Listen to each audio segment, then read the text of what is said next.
কালকে আমি বাটারটা এখানে রেখে গেছিলাম, আজকে সরাতে হবে বাটারটা। গুড মর্নিং বন্ধুরা, দেখো আমি এবার একটু রান্নার আয়োজন করছি।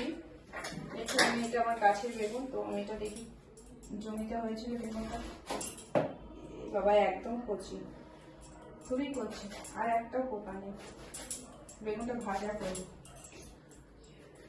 তাই জন্য বেগুনটা নিয়ে এসেছিলাম আজকে। তো বেগুন ভাজা করবো আজকে, আর বাঁধাকপি রান্না করবো, আচ্ছা। আর ভাবছি বড় ফুলের বড়া করবো, বড় ফুলগুলো নিয়ে এসেছি।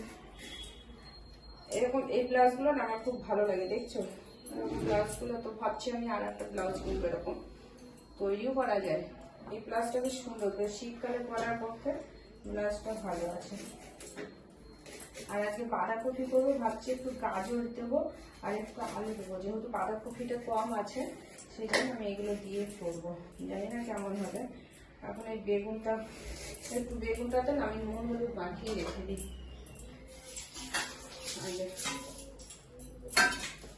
বেগুনটাতে একটু নুন হলুদ মাখিয়ে রেখে দিই। বেগুনটা দুটো চার পিসই ভাজবো, এটা রেখে দেবো, ওটা পরে ভাজবো, ওটা কালকে করবো। আজকে 4 পিস ভাজা করি। আর কেননা বকফুলের বড়া করবো, তো সেই জন্য অ্যাকচুয়ালি পুরোটা করছি না, সবগুলো করবো না, এটাই হলো মেন কারণ, আর কিছুই না। বকফুলের বড়া করবো, একটুখানি চিনি দিয়ে দিলাম। চিনি দিলে বেগুনটা টেস্ট, আমার কাছে একটু টেস্ট লাগে, আর আমার ছেলেও একটু ভালোবাসে একটু মিষ্টি মিষ্টি মিষ্টি মিষ্টি। তো আমি এটা নুন আর হলুদ মাখিয়ে রেখে দিলাম, তার কারণ আর একটু মিষ্টি মাখিয়ে দিলাম, এটা একটুখানি ভিতরে ঢুকবে নুন হলুদ। আচ্ছা, তাড়াতাড়ি খাঁচ খাঁচ খাঁচ করে তাড়াতাড়ি হয়ে যায়।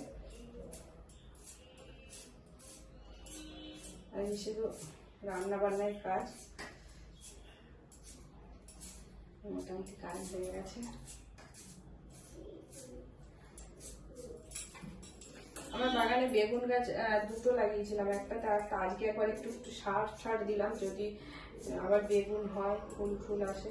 আর কুমড়ো গাছ তো অনেকই হয়েছে, কিন্তু লাউ গাছটা লাগিয়েছি কিন্তু বড় হচ্ছে না। লাউ গাছটাতে না একটু সার দিতে হবে, দেখি একটু খোল জল দিতে হবে। কালকে দেখি, ভাবছি যাবো কালকে গিয়ে একটু দিয়ে আসবো।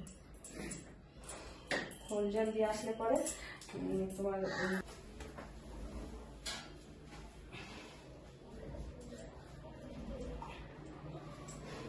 এত জায়গায় সব তখন পড়ে গেল। এখানে পাতাগুলো রেখেছিলাম, এইটার উপরে ঝুপ করে পড়ে গেছে, তো এটাকে আবার তুলতে হলো।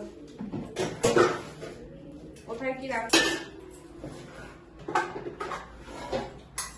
তুলে দিই, আর হবে না, এটা তুলে দিই। আর ওই যে প্যাকেটগুলোতে না তেল ছিল, থাক, কড়াইতে তেল আছে, তেলটা হবে না। এদিকে চানাচুর, এখানে চিয়া সিড, এখানে চানাচুরটা এর মধ্যে রেখে দিই। জায়গা নেই রান্নাঘরে, এক ফোঁটা জায়গা নেই, সবকিছু রাখতে জায়গা নেই।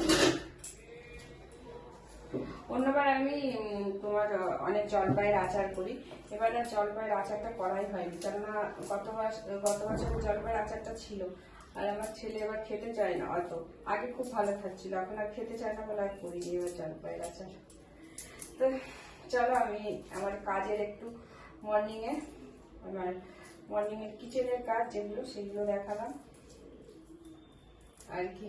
বাগানে গেছিলাম, বাগানে কিছুটা কাজ করলাম, কিন্তু আমার খুবই ইচ্ছা করে তোমাদের সাথে আমার বাগানের কাজগুলো, আমি যা যা কাজ করি সেগুলো দেখাতে, কিন্তু সব থেকে মুশকিল আমার ভিডিও কে করে দেবে, কেউ নেই আমার ভিডিও করে দেওয়ার জন্য। আমি এইখানে ঘরের মধ্যে স্ট্যান্ড বসিয়ে ভিডিও করি, কিন্তু বাগানে তো ওরকম করে স্ট্যান্ড বসাবো মানে অতটা সম্ভব নয়, সেই জন্য তোমাদের সাথে শেয়ার করতে পারি না। কিন্তু আমার খুব মন হয় তোমাদেরকে, আমি বাগানের যে কাজগুলো করি তোমাদের সাথে শেয়ার করি, আর তোমাদেরও হয়তো ভালো লাগতো বাগানের কাজগুলো আমার। ঠিক আছে। কি করবো, চলো যদি কোনোদিন বর যদি আসে তাহলে বর যদি কোনোদিন ভিডিও করে দিতে পারে, কিংবা ছেলে যদি কোনোদিন যখন বাগানে যাবো ওর যদি মন হয় ও যদি করে দেয়, তাহলে তোমাদের সাথে আমি বাগানে কী কী কাজ করছি শেয়ার করতে পারবো, তোমরা দেখতে পাবে। আর যদি না করে দেয় তাহলে আর কী হবে, তাহলে তো আর হবে না। তো আর রসুন মনে হচ্ছে লাগবে না, রসুনগুলো আমার হয়ে গেছে ছাড়ানো।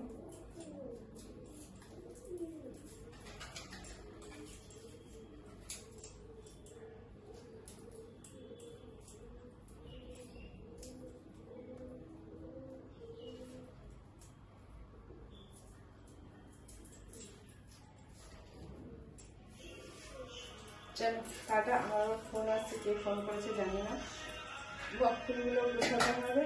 টাটা, সবাই ভালো থেকে সুস্থ থেকে।